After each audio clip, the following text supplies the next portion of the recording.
Welcome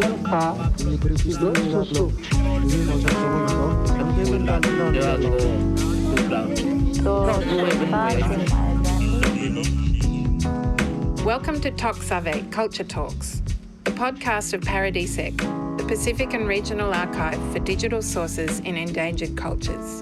I'm Jodie, Kell. And I'm Stephen Gagau. These are conversations with people who have personal and cultural connections to the languages and music in our archive.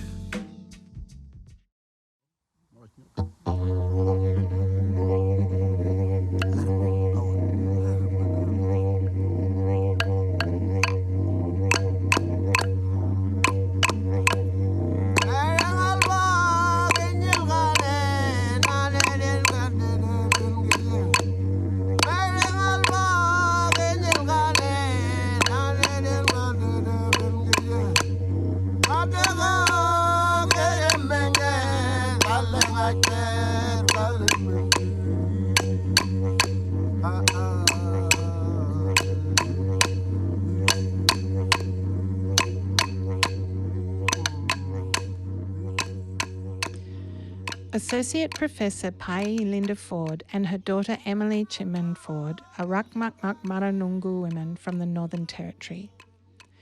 Payi is a Principal Research Fellow at the Northern Institute of Charles Darwin University and is an Honorary Associate of PARADISEC.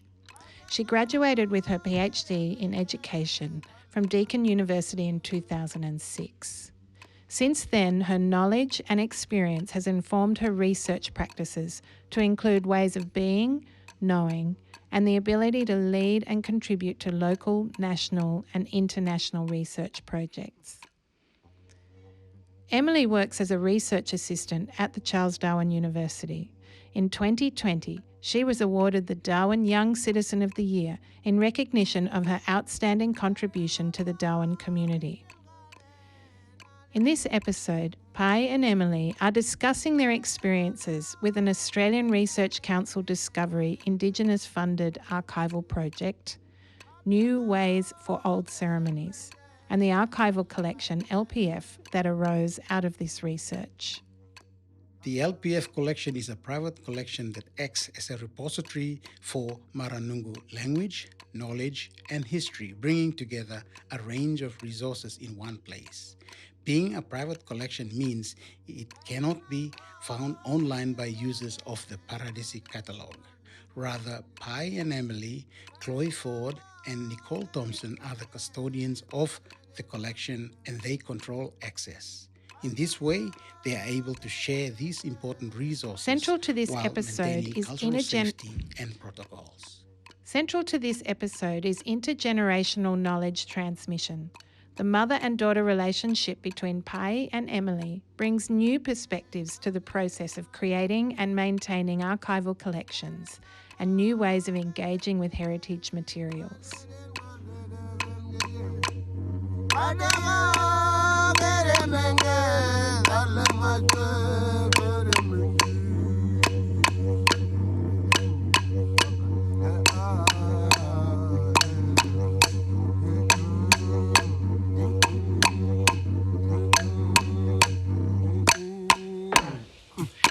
Well, welcome to our Toksave Culture Talks podcast episode. We are talking about the LPF collection, and I have here welcoming Payi Ford and Emily Tyaemaen Ford.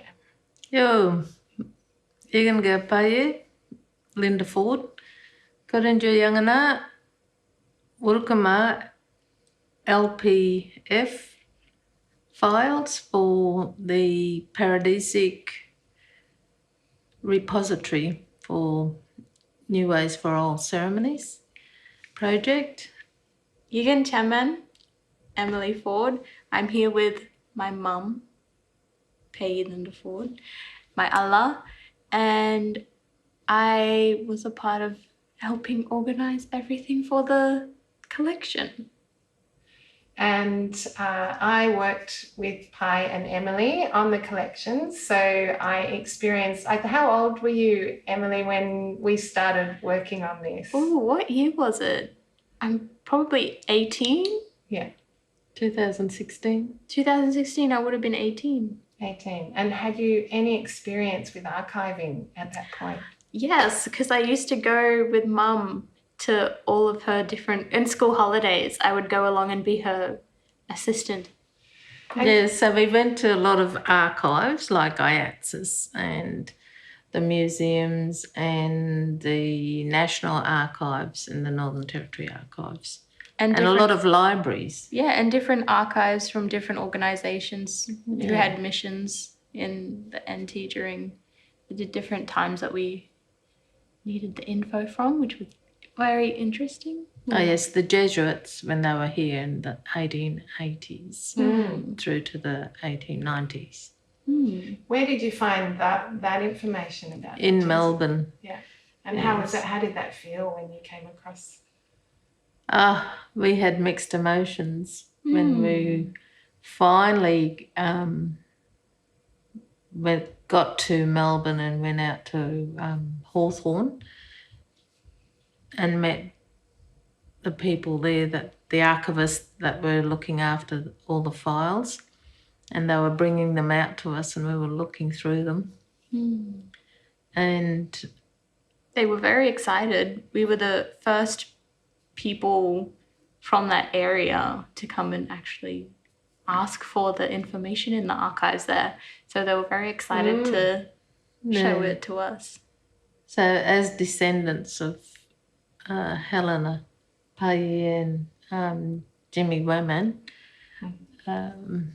of that line, they were super excited to know that my name Payi was named after Helena Payi, who was actually helped the Jesuit missions missionaries at the time to show them the country, and from Rabbit Creek here in Darwin through to Serpentine Billabong, which is on Marranunggu land for Puljat, Marranunggu, and then they took them to near Wooliana and set up the mission there on the Daly River, and they then moved it to the current location, which is quite interesting. Yeah. And I'd always heard this in oral history accounts from my mother and my uncles, and it wasn't until the research project, the Australian Research Council funded project through the Discovery Indigenous scheme, allowed me to then go and examine the archives, private and public archives. And even though I was aware of the IATSIS, the Australian Institute of Aboriginal and Torres Strait Islander Studies archives, which is one of the largest archives on Indigenous knowledges in the world, that's been digitised, I'd never really gone there to look specifically at information about my own family. And when I took Emily there in 2016, we found so much information in there and we were just buzzing, weren't we? And what can you talk about what it felt like for you to have your direct family, your daughter, involved in this project? Emily was able to provide a lot of support to me in terms of finding a lot of the records. Emily was also able to register, and so she would do a lot of, I guess, the administrative and technical side of things for the project, and the instruction and direction from myself or from Linda Barwick. And it was good having Linda and Alan Marrett able to advise me about what sort of things that we should be focusing on in the project, and also Deborah Bird Rose was on our project as a academic advisory group with Linda and Alan. And she was able to donate a lot of her research on Marranunggu that she did with us, and that was the main data collected that was put into the repository. Yes. And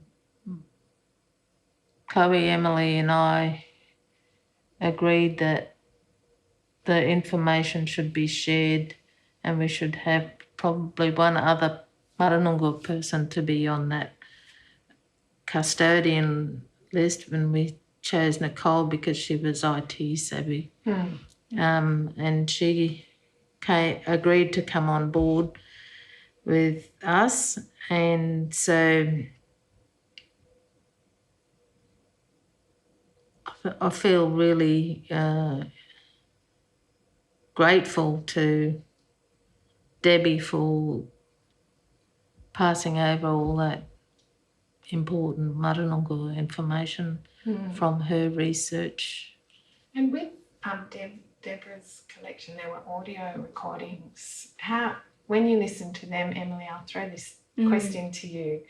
How was that when you heard those recordings? Because I don't think you'd heard them before. No, I hadn't heard them before. And a lot of the people's voices on there, I'd heard stories about all of my life. And there were people like who Mum knew, who she'd tell me stories about. Dad would tell me stories about different family members that always come up in, family stories, sitting around having a yarn.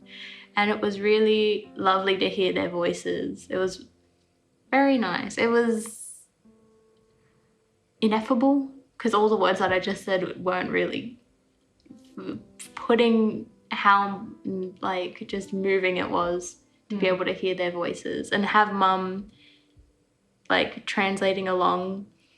Nebijimanda. Green dreaming.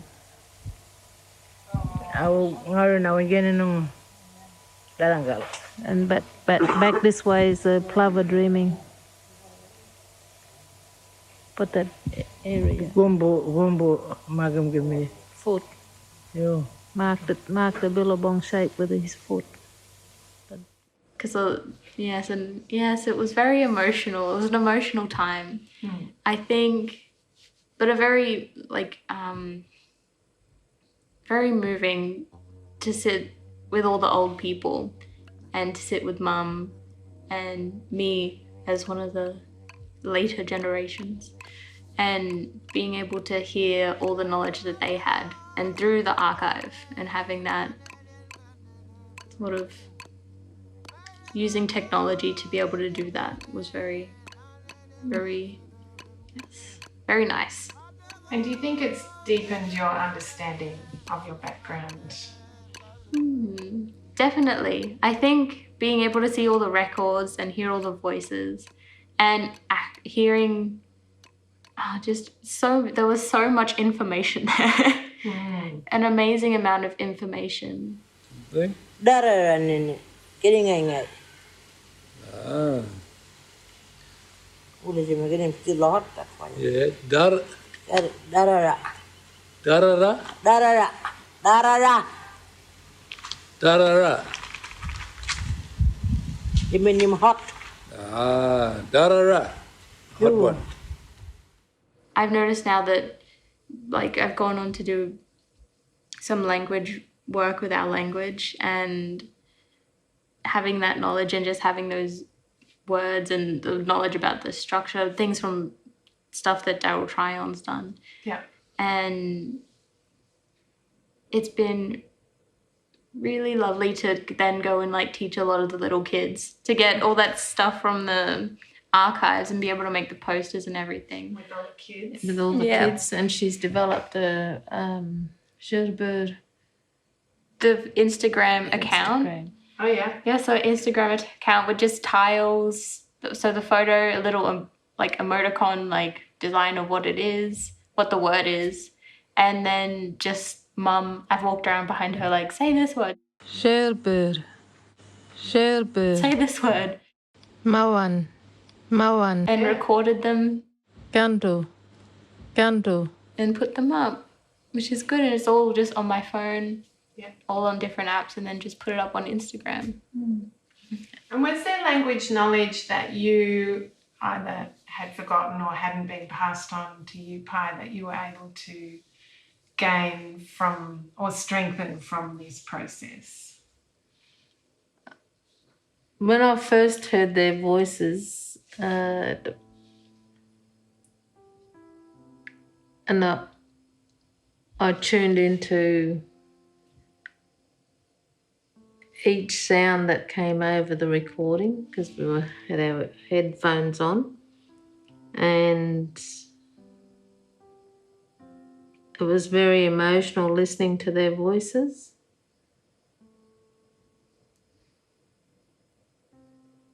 And I'd just sit there in silence with big tears rolling down my cheeks, listening to them because I hadn't heard their voices since the 80s. Yeah. And my mum passed away in 2007 and I hadn't heard her voice for a long time. So it was quite emotional from that point of view. And when I would try to talk, it was very hard, wasn't it? I was all choked up. We tried to revisit the audio recordings for 3 days. Yeah. And on the 4th day, I got the courage up then to start interpreting what they'd been talking about to Emily. I was taking notes about what they were saying so Emily could see the written text, and she was listening to the same recording. So as we were listening, I was writing. I couldn't say anything because I was still emotional about it. And then the 4th day, I was able to start talking to Emily about this is Nana. Carol Billawok talking about Panpiaduk, which is a site on country, and then I was able to give Emily a lot more information about the sites they were talking about, like Panpiaduk, Jaluk, Kugun, and the links to all the song lines for Panawa, which is the goanna, and it all fell into place, didn't it? Nicely. And because Emily's been to those places, I was able to give her the history of all of those place names and the song lines that are important for Marranunggu people to know and understand. And so Emily was able to listen to their voices, understand those connections to country and to the people that were telling her the story and telling me the story again. And I was able to reiterate that through her experiences and me knowing her experiences because I've taken her to those places, and link the stories to those important cultural sites for Marranunggu people. And when I reflect on that, I go, wow, this is so important that the knowledge has continued to be passed down from one generation to the next. And at that moment, you have these epiphanies. The epiphany for me was that when my mother said to me in 2002, this knowledge is from me to you, to your children, I went, oh wow. I thought it was deep then, but at this moment that I was sharing with Emily, that was even one of those moments. this is another level of that, of passing on knowledge from one generation to the next. And I always say to Chloe, Emily and Nicole, I've chosen the three of you as my daughters. Nicole's my daughter cousin. Yeah. Her mother is my first cousin from my mother's sister. Yeah. So I've selected those three because they're very articulate and intelligent Marranunggu women that are trustworthy and will be able to continue passing on the knowledge to other Marranunggu. So I think the work that they've taken on board the responsibilities and duty of care of becoming custodians of Marranunggu knowledge. And I think that the most incredible part of this is that I've got to work with Emily, who's been absolutely amazing in taking up the reins to make sure that our knowledge is going to continue. And it's a big responsibility. Yeah. It's a big responsibility. Well, it is a big responsibility. I remember I was at the symposium in Melbourne at Willem? Yes. And there was a whole bunch of young people there and they were talking about looking after their cultures and everything. And it was just me there being the representative for Marranunggu and walking around, and I was just like, huh. And I remember just crying and I was like, oh my gosh, all this responsibility. And it's like all of these people and all of these generations and lives and all the knowledge that's been collected. And it just sort of like hit me that day and I was like, oh my gosh, how old was I then? I think that would have been, I was 18 and a bit. Yeah, I think it just hit me. And I think Mum's done a very good job of directing me in this direction, going this way, guiding me. And yes, it's just been amazing. And I said it then when I was doing it, everything. And now I still think it's very true. I don't think I'll understand. I'm starting to, but probably not the whole magnitude, I guess, of this experience of going through all of this and learning about all of this. Yes, I do feel very blessed, very lucky.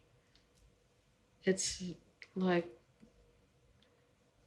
unlocking the archives to allow a more personal approach to accessing that information and knowledge in a new way.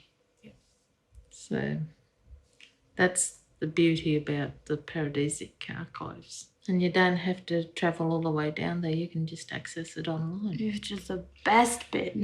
And like last year when we started making all the clapsticks for the Charles Perkins oration, we had family members that came up from Canberra and that. And Emily was able to show them how to access a lot of the files online. Yeah, I told them to sign up and where you could find everything. Yeah. Because they were interested and they were like, oh, if we wanted to know more, where would we go? And I was like, right here. And so we were able to do that. And this is family that is second generation that were part of stolen generation and they've never really come back home. They've stayed down south. Yeah. So we've been able to share a lot of the books and materials with family members in Canberra and in South Australia. In the repository in PARADISEC has been a big help in reconciling and healing.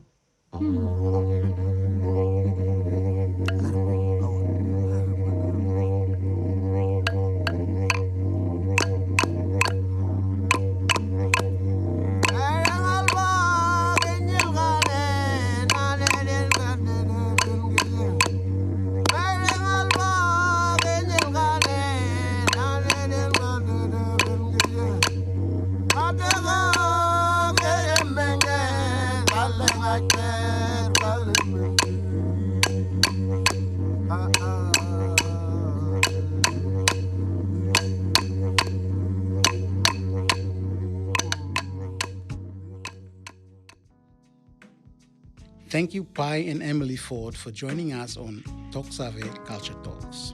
This discussion gave us many insights to inform archival practices, as well as sharing Marranunggu knowledge and history. We would also like to acknowledge the work of Linda Barwick, Alan Marrett and Deborah Bird-Rose, who contributed to the creation of the LPF Collection and supported Payi and Emily in their research journey. The music you heard today was from the Maiawa Wanga repertoire available through Sydney University Press. Thali Ngajpir is sung by the late Frank Damu, and we would like to thank his family for allowing us to use this song.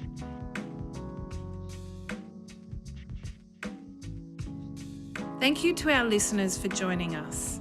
If you would like to listen to the collection from this episode or find out more information about PARADISEC, the work we do, and the online catalogue, you can visit our website at www.paradisec.org.au. We would like to acknowledge the support of the Australian Research Council Centre of Excellence for the Dynamics of Language and the University of Sydney, the University of Melbourne and the Australian National University.